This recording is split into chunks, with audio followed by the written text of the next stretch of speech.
Guys, welcome back again to my channel. You'll be shocked to hear that DSS are now going against the laws because there was an order given by Justice Binta Yeko that the lawyers of Nnamdi Kanu have the right to go and meet Nnamdi Kanu 3 times a week, Monday, Wednesdays, and Friday. But guess what? The new DG of DSS said that the order is void. But I would like you guys to hear it from the lawyer, and then I would like to hear your feedback about that video in the comment section, and I'll see you guys in a minute.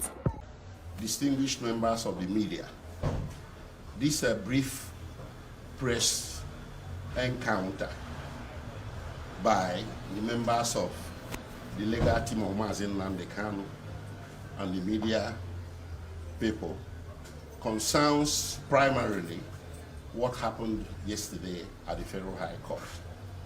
Yesterday, because of the serial and consistent disobedience of the orders of Justice Binta Nnamdi regarding the council visitation to Nnamdi Kanu, the Federal High Court Registrar issued a Form 49. A Form 49 is a notice issuing to the defaulter, to the contemptor, the person in contempt of court, the person disobeying the order, to come to court and show cause why he should not be committed to prison for disobedience of court order.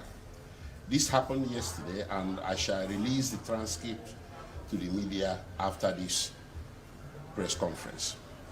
Now, the idea we got, it is very self-evident that the DSS, the DG of the DSS, Mr. Adeola Oluwatoshi Ajayi, is not acting in vacuum. He's acting on the authority of an advice, legal advice rendered to him by the Office of the Attorney General of the Federation and their private lawyer, Ashowaju Adibuega Awomolo, SAN. That legal advice is this, that by virtue of the recusal of Justice Binta Nnamdi from Nnamdi Kanu's case, all the orders she made in relation to that case are now null and void. They actually took a step by filing a court process at the Court of Appeal stating the same thing, that all the orders issuing from Justice Binta Nnamdi are now null and void. Evidently, that legal advice has not been retracted, and that is why the new DG of DSS, Mr. Ajayi, is refusing us, lawyers Nnamdi Kanu, from having any visitation whatsoever with him as ordered by the court. You will recall that Justice Binta Nnamdi ordered that counsel to Nnamdi Kanu, the legal team, should be given a 3-day visitation regimen every week, which are supposed to be on Mondays, Wednesdays, and Fridays. But since 27 September, and the pursuant or after the recusal of Justice Binta Nnamdi, DSS has consistently refused us entrance into the facility to see Nnamdi Kanu. And in fact, on 23rd, which was on Wednesday, we were barricaded. We were stopped at the very first gate of DSS from even going inside. This is a travesty of justice. When you disobey the order of court, no court should take it lying low. And this was why the Registrar of the Federal High Court issued that notice to Mr. Ajayi yesterday. Now, let me say this. When they filed this legal process in court, seeking to nullify all the orders issuing for Justice Binta Nnamdi, we did not go to sleep. We also filed a counter process in response, stating to the court that if in fact the orders issued by Justice Nnamdi are now null and void, then that must include, as a matter of logic, it must include the very order she issued, which was the first one that led to the remand and detention of Mazi Nnamdi Kanu. So if the government is now arguing that the order of visitation is no longer valid by virtue of that recusal, then the order of detention shall also not be valid. This is our argument. So we use this opportunity to make the point that this continuing misconduct by the DSS, which is unconstitutional, is the number one thing that is complicating the trial of Mazi Nnamdi Kanu that there's so much desire. Pray, how can you try a man? How can you subject a man to trial for capital offenses when you do not allow his lawyers to see him? This is why we're opposed to trial.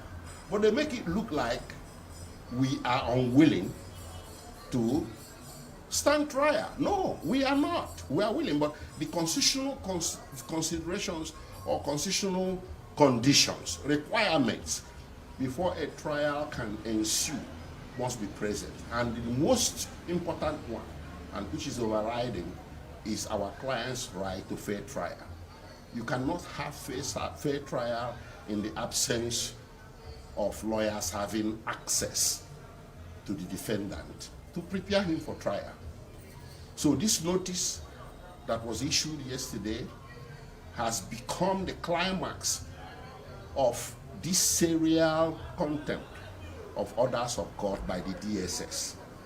And we don't think, and we never expected, that the new director, a well-educated man like Mr. Ajayi, which I understand to be a lawyer, should inherit the whatever bad legacy that was left at that DSS by the predecessor, by the departing DG, Bichi.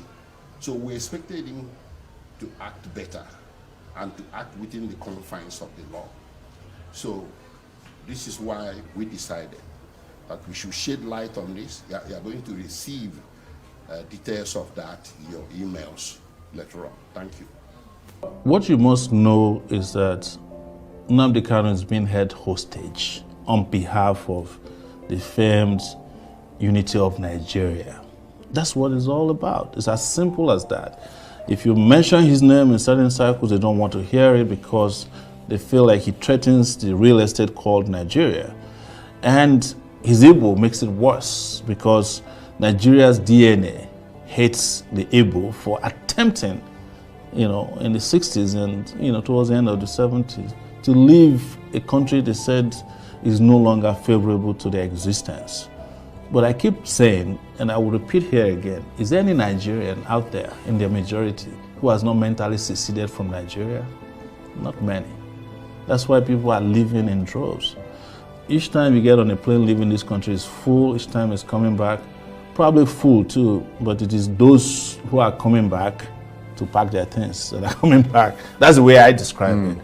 But the truth is that Nnamdi Kanu has been held hostage. He was abducted from Kenya, extraordinary rendition. The fact that he's kidnapped from Kenya could not be explained shows that any judicial pronouncement or processes after that is null and void. You cannot go and kidnap somebody and bring them before a court. And the courts have made it very clear, even up to the Supreme Court, that he did not jump bail. It was the military that went to his house to kill people, and then he escaped. And now you have brought him back, you ought to respect and restore his bail. That's what I told his lawyers. Why are you applying for bail again? Because the Supreme Court made all the pronouncements except releasing him. And I think it was because they were afraid. And that's why I said he's a hostage to this country.